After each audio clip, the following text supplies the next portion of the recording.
Bismillahirrahmanirrahim.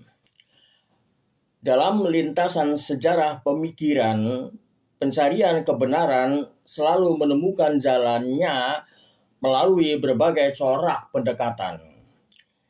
Di Indonesia, kita bisa melihat tiga figur dengan latar belakang berbeda. Purbaya Yudi Sadewa dengan perspektif ekonomi dan fakta empirisnya, Rocky Gerung dengan kekuatan logika dan kritik rasionalnya, serta Kiai Haji Imaduddin Al-Bantani dengan kedalaman spiritual dan basis wahyu. Ketiganya, bila ditempatkan dalam bingkai epistemologi Islam, menghadirkan dialektika yang menarik antara realitas empiris, daya kritis rasional, dan otoritas transenden wahyu. Sebagai ekonom, Purbaya menekankan pentingnya data dan fakta empiris dalam membaca realitas sosial. Dalam epistemologi Islam, hal ini berhubungan erat dengan dimensi al-hawas atau indera sebagai pintu masuk pengetahuan. Fakta yang terukur dan dapat diobservasi menjadi basis awal bagi nalar untuk menimbang realitas.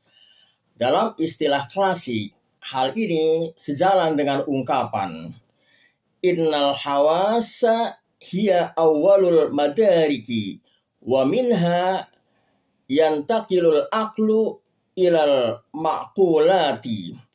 Sesungguhnya indera adalah pintu pertama dari segala pengetahuan, dan darinya akal berpindah menuju hal-hal yang bersifat rasional.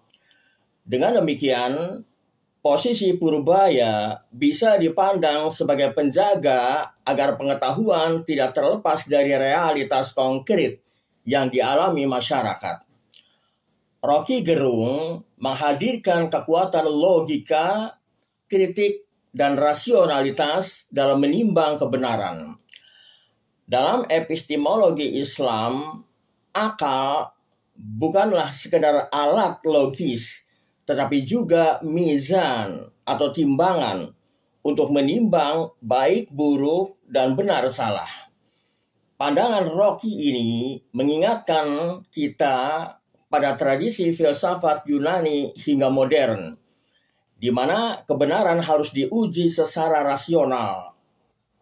Sebagaimana Immanuel Kant pernah berkata, all our knowledge begin with the senses, proceeds then to the understanding, and ends with reason. Segala pengetahuan kita dimulai dari indera, kemudian bergerak menuju pemahaman, dan berakhir pada akal budi. Hal ini sejalan dengan pandangan Ibnu Sina yang menegaskan pentingnya logika. Al-mantiqu huwal alatul lati tahfadul aqla minal khoto'i fit tafkiri. Logika adalah alat yang menjaga akal dari kesalahan dalam berpikir. Dalam ranah filsafat kontemporer, Jürgen Habermas menekankan pentingnya rasionalitas kritis dalam ruang publik. Rationality is not measured by a solitary subject's relationship to an object, but by the intersubjective process of reaching understanding in communication.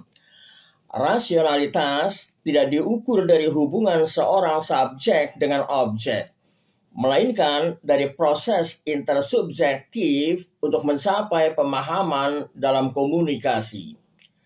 Sementara itu, Michel Foucault mengingatkan bahwa logika dan pengetahuan tidak pernah netral, melainkan selalu terkait dengan relasi kekuasaan. Knowledge is not meant for understanding, it is meant for cutting. Pengetahuan bukan dibuat untuk sekedar dipahami, ia dibuat untuk mengiris dan mengkritik. Maka, Logika bagi Rocky bukan sekedar alat berpikir, tetapi juga sarana untuk membongkar dominasi, menyingkap kesalahan nalar publik, dan membuka ruang kritik yang sehat. Berbeda dari dua yang lain, Kiai Haji Imaduddin Al-Bantani menegaskan kedudukan wahyu sebagai sumber pengetahuan yang otoritatif. Wahyu tidak lahir dari eksperimen maupun spekulasi, melainkan datang dari Allah. Inilah yang membedakan epistemologi Islam dari tradisi sekuler. Akal dan fakta tetap penting, tetapi wahyu menjadi mercusuar yang menuntun arah. Sebagaimana ditegaskan oleh Imam Al-Ghazali, al-ilmu bila dinin dhalalun, wa dinu bi ghairi aqlin la yakunu. Ilmu tanpa agama adalah kesesatan, dan agama tanpa akal tidak akan tegak.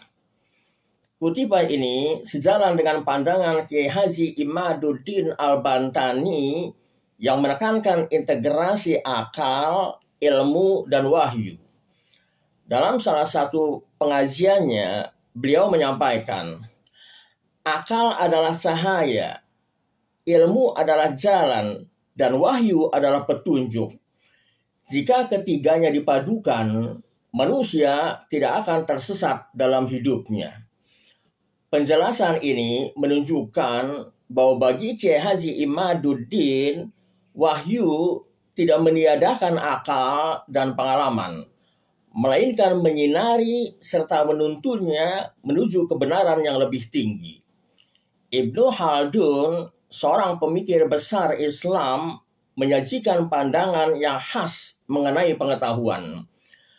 Beliau mengatakan, al-ilmu katsirun wa asasuhu arba'atun, al-aqlu wa tajribatu wa ta'limu wal wahyu. Ilmu itu beragam, namun dasarnya ada 4. Akal, pengalaman, pengajaran, dan wahyu. Pernyataan ini mengkristal perpaduan 3 jalur epistemologi. Empiris atau fakta, rasional atau logika, dan transenden atau wahyu.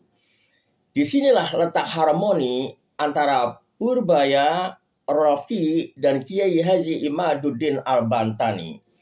Mereka merepresentasikan 3 sudut epistemologi yang dalam pandangan Ibnu Khaldun saling melengkapi. Seorang filsuf Muslim kontemporer, Syed Hussein Nasr, menegaskan, knowledge is not merely information, but illumination. It must connect the mind to the divine order to reality. Pengetahuan bukan sekedar informasi, melainkan pencerahan. Ia harus menghubungkan akal dengan tatanan ilahi dari realitas. Jika kita tarik ke konteks Indonesia, maka epistemologi Islam mengajarkan bahwa bangsa ini akan kuat bila mampu menyeimbangkan 3 sumber pengetahuan. Fakta empiris untuk kebijakan yang realistis, logika kritis untuk mencegah kesesatan berpikir, dan wahyu sebagai penuntun moral serta spiritual. Purbaya Yudi Sadewa, Rocky Gerung, dan Kiai Haji Imaduddin Al-Bantani tidak harus dipertentangkan. Mereka bisa dipandang sebagai representasi 3 jalan pengetahuan yang dalam Islam justru menemukan sintesisnya. Fakta empiris memastikan kita berpijak pada realitas. Logika menjaga kita tetap rasional, dan wahyu menuntun kita menuju kebenaran hakiki. Dalam kerangka epistemologi Islam, ketiganya adalah bagian dari jalan panjang manusia untuk meneguhkan kebenaran yang utuh. Kebenaran yang menyentuh dunia empiris, dunia akal, dan dunia rohani. Wallahu a'lam bishawab.